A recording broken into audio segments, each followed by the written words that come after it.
I nearly always listen to music, even when I'm not at home.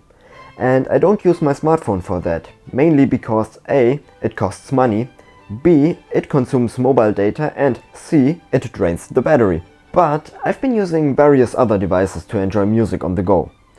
That being a portable tape machine, which wasn't very comfortable, but also numerous MP3 players, like this one,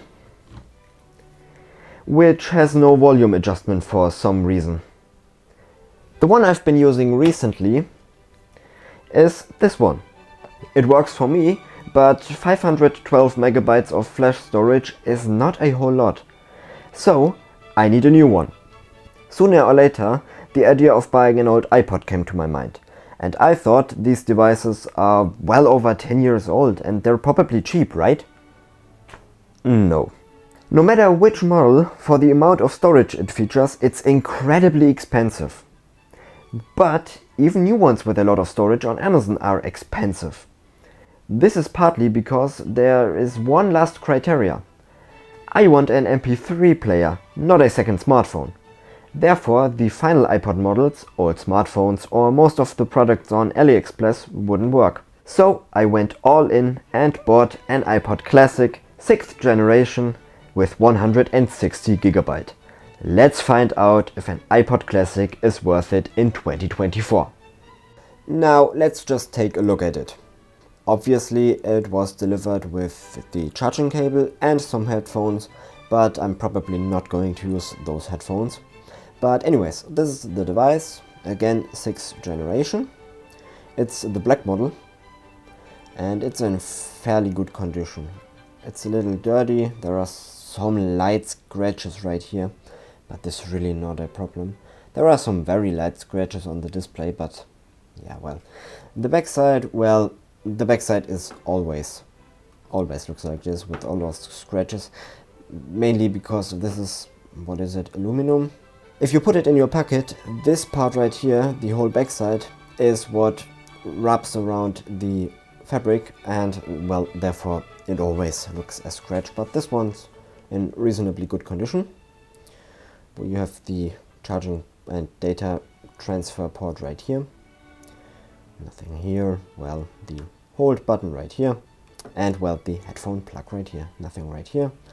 And just those 4 buttons on the front. Let's turn it on. And, yeah, well, you navigate around by just moving your finger around, because this is a touchpad. Music. Obviously there is a bunch of music on here. I put that on there, by the way. The guy resetted it. Yeah, there are a lot of different albums on here. And back into the main menu. Yeah, you can sort it by genre, components, and so on and so forth. There is an EQ right here. I haven't used that. Oh.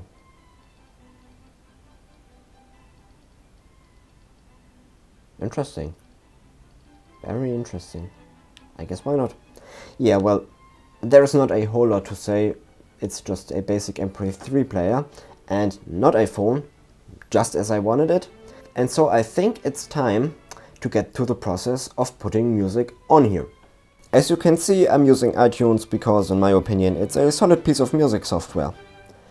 I put a few hours into all these albums because nearly all of them are CD copies for the best sound experience.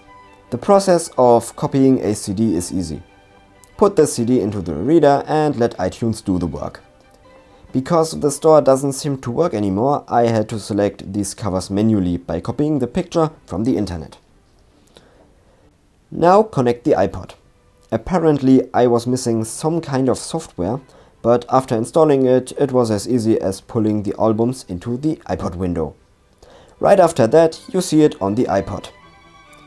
The speed really impressed me because, considering it's writing to an old hard drive, it's incredibly fast. It only needed 5 minutes for over 600 songs. Now let's try it out with some examples. Hey kids, rock and roll. Nobody tells you where to go. Oh, think twice. It's just another day for you.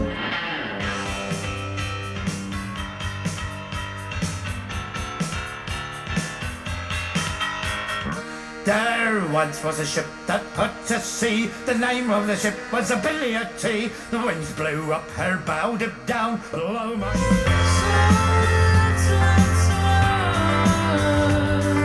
Trying to understand that some sort of window to your right. She goes left. So what you waiting for? Tell me what you're waiting for. Don't stand by and deny it. So what you waiting for? Tell me what you're waiting for. Alright, I've been using the iPod for a while now.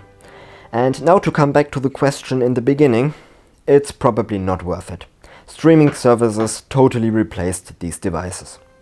But you probably remember that I knew that, so for me it definitely was worth it. Especially the size of the hard drive is incredible, and even though it's a hard drive, it's fast and generally very comfortable to use. And I'm not an Apple fan, but they definitely delivered with this device way back when. It just plays music, but it's doing it very well. As someone who's never owned a graphical MP3 player, seeing the cover art of every title is awesome. And using the dock of my stereo system is also very cool. And the iPod features additional stuff. The games, which are generally nice, but not very interesting. It's also nice that podcasts are separate. But with the non-working store, it's kinda hard to get podcasts which will be listed as such on here. I don't know why you would watch photos on here, but the feature is available. And finally, videos or movies. I actually decided to put my favorite movie on here, and this is where the quality of the screen really comes in handy. Yes, it's small, but it still works alright to me. And it's easier to put a 2-hour movie with 10 GB on here than onto my smartphone. And watching it online just eats up all your mobile data. So in the end, is it worth it? If you don't mind using up mobile data, space and battery, it's probably not. But if you're like me and just want a separate device playing music without all of that, it sure is.